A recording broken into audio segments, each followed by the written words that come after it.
एक मुल्क में एक राजा था और वो निहायत ही जालिम था। उसके 3 बेटे थे। उसके 2 बड़े बेटे अपने बाप की तरह जालिम थे और लोगों पर जुल्म किया करते थे। वो लोगों को यानी अपनी जनता को अपना गुलाम समझा करते थे। लेकिन उस राजा के जो तीसरा बेटा था वो बहुत ही अच्छा था और समझदार। वो जनता को अपना समझता था और उनके सुख दुख में शामिल होता था। लेकिन राजा के 2 बड़े बेटों को ये बात पसंद नहीं आती थी।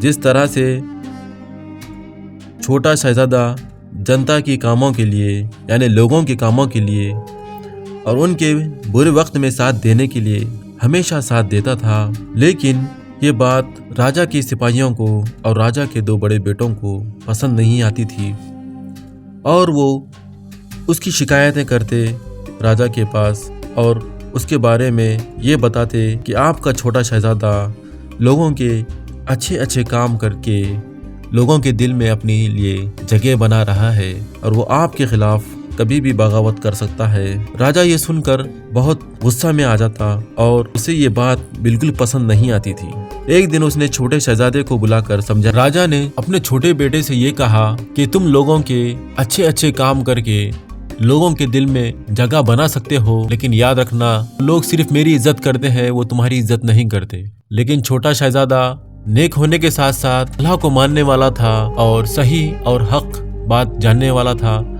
उसने अपने बाप से यानी उस राजा से कहा कि बिल्कुल लोग आपको राजा मानते हैं, लेकिन वो आपको पीठ पीछे अच्छा नहीं कहते, वो आपको डर कर आपकी इज्जत करते हैं। ये बात सुनकर राजा को बहुत गुस्सा आया। उसने अपने बेटे को अपनी नजरों से अपनी महल से इस मुल्क से बाहर जाने के लिए कह दिया और दूसरी बार नजर न आने के लिए कहा। राजा को छोटे शहजादे को महल से हकालने की खबर सुनकर और बड़े शहजादे बहुत खुश हो जाते हैं और छोटा शहजादा उस महल को छोड़कर वहां से निकलने की तैयारी शुरू कर देता है। लेकिन वहां के लोग, जो जनता होती है जो कि उसे बहुत चाहती है, कुछ जवान मिलकर उस शहजादे को कहते हैं कि आज से आप हमारे राजा बन जाइए और आपके वालिद साहब के खिलाफ यानी उस राजा के बड़े राजा के खिलाफ आप बगावत कर दीजिए। लेकिन छोटा शहजादा समझदार और बहादुर होता है और उतना ही होशियार होता है। उसे ये पता होता है कि अगर उसने बगावत कर दी तो ना तो उसके पास हथियार है और ना ही उसके पास फौज है, क्योंकि जब अगर वो बगावत करेगा तो जाहिर सी बात है कि राजा उस पर हमला करेगा और राजा के पास बहुत सारे सिपाही और बहुत सारे हथियार हैं और बहुत सारे घोड़े हैं। इसलिए छोटा शहजादा ताकत में और कुमक और रसद में बहुत कम पड़ जाएगा और उसे नुकसान उठाना पड़ेगा और इसमें आम लोगों की बहुत ही नुकसान हो जाएगा।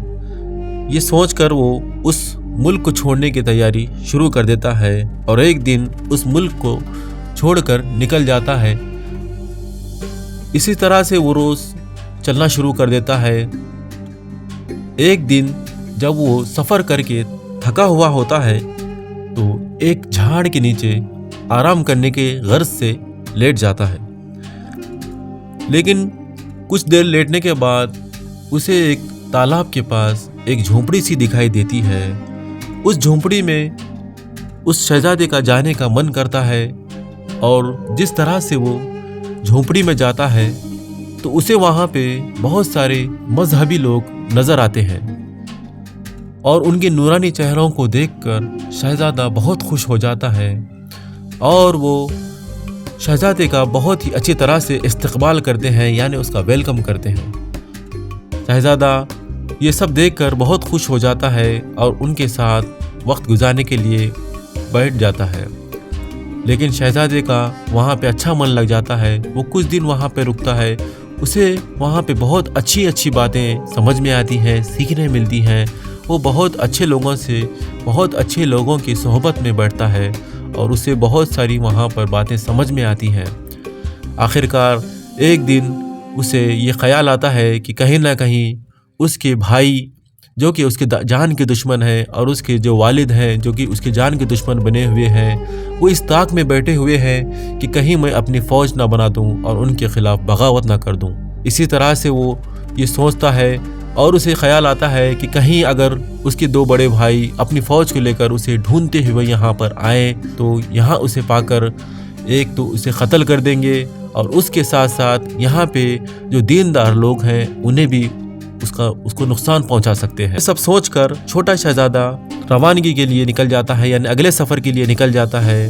हालांकि वो नेक लोग उसे वहीं पे रुकने के लिए कहते हैं और उनके साथ ही रहने के लिए कहते हैं, लेकिन छोटा शहजादा उनकी इस प्यार व मोहब्बत को देखते हुए उनका एहसानमंद हो जाता है और उनसे ना चाहते हुए भी विदाई ले लेता है। इसी तरह छोटा शहजादा उस जगह को छोड़कर दूसरे मुल्क के लिए रवाना होता है और जैसे ही वो कुछ दिन के बाद दूसरे मुल्क में पहुंचता है, दूसरे इलाके में पहुंचता है, तो उसे वहां पे बहुत खूबसूरत मुल्क नज़र आता है और वो ये सब देखकर खुश हो जाता है। वो मुल्क में जाने के बाद उसे एक जगह ऐसा नज़ारा दिखाई देता है कि मानो कुछ यहाँ पे बहुत बड़ा एक जलसा होने वाला है या कोई बहुत बड़ा प्रोग्राम होने वाला है।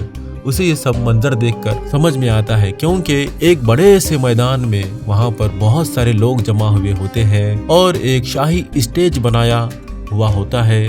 वहाँ पे शाही लोग बैठे हुए नज़र आते हैं और वो ये सब देखते हुए वहीं पे ठहर जाता है और वो ये समझने से कासिर होता है, यानी वो समझ नहीं पाता है कि आखिर ये क्या प्रोग्राम है और ये किस तरह का जलसा है। पास में ठहरे हुए बुजुर्ग से वो पूछता है कि बाबा यहाँ पे क्या प्रोग्राम हो रहा है और ये आज क्या बात है कि यहाँ पे सब लोग जमा हुए हैं।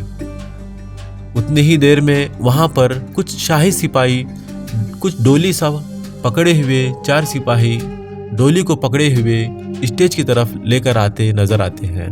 उससे शहजादे को बाबा कहते हैं कि जो यहाँ का राजा हुआ करता था वो बहुत ही अच्छा था, लेकिन 2 दिन पहले उसकी मौत हो चुकी है। लेकिन इत्तेफाक ऐसा है कि उस राजा को कोई औलाद नहीं थी और कोई ही उसका वारिस नहीं था, जिसकी वजह से अब यहाँ पे इस राजा के जाने के बाद अब कौन मुल्क का राजा बनेगा, यानी कौन बादशाह बनेगा, ये सवाल पैदा हुआ है।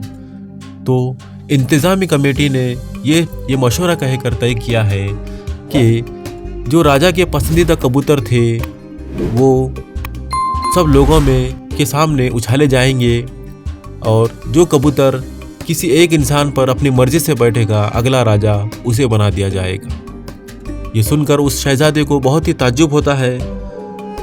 वो क्यों कि उसे इस तरह का कोई प्रोग्राम आज तक देखने को नहीं मिला था, लेकिन वो इस देखने की गर्ज से वहीं पर रुक जाता है। तो देखता है कि एक आदमी पिंजरे में एक खूबसूरत सा कबूतर उठाए लेकर आते हैं और कुछ देर के बाद उस पिंजरे से निकालकर वो कबूतर को हवा में उछाल दिया जाता है। कबूतर पूरे मजमुए का चक्कर लगाता हुआ ऊपर चला जाता है और अचानक से नीचे की तरफ आना शुरू करता है गौता लगाकर जब वो नीचे की तरफ आता है तो ये क्या कि उसी शहजादे के कंधे पर आकर, उसी शहजादे के सर पर आकर वो कबूतर बैठ जाता है।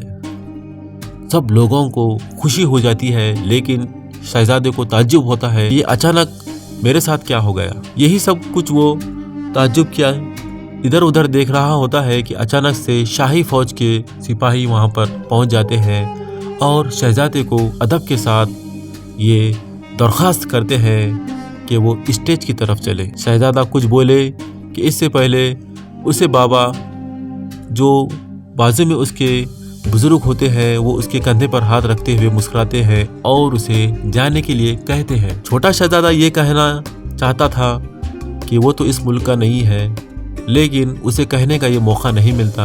आखिर उसे इज्जत के साथ शाही सवारी दी जाती है और शाही सवारों के साथ वो स्टेज की तरफ चला जाता है और वहाँ पे उसे शाही कुर्सी पर, शाही तख्त पर बैठने के लिए कहा जाता है, गुजारिश की जाती है। फिर उसे वहाँ पर बैठाकर बादशाह का ताज पहना दिया जाता है।